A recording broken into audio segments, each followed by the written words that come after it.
Romans, polars, BD, livres historiques ou politiques, les amateurs de littérature belge se sont donné rendez-vous à Uccle.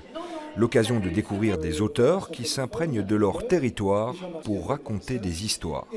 C'est Scarbeck, c'est Ixelles, c'est Uccle. C'était très étonnant parce que dans le temps, les auteurs belges ne faisaient pas ça. Et maintenant, ils affirment leur belgitude en s'inscrivant carrément dans leur terroir.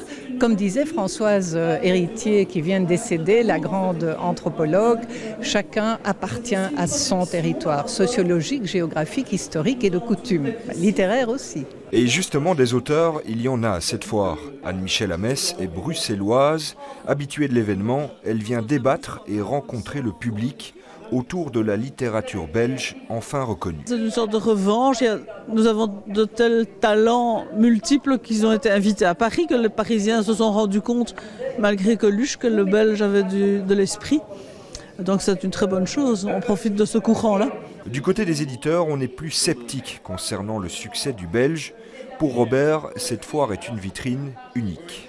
La foire du livre belge est une fenêtre sur l'édition et les auteurs belges et ça nous manque cruellement parce que je pense qu'on fait un travail tout aussi bien entre guillemets que les éditeurs français ou que les auteurs français et donc on manque un peu d'espace de médiatisation et cette foire nous redonne justement l'occasion de faire parler de nous entre guillemets aussi. Plus de 800 auteurs se sont succédés en 15 éditions de cette foire du livre belge, des auteurs de plus en plus exposés.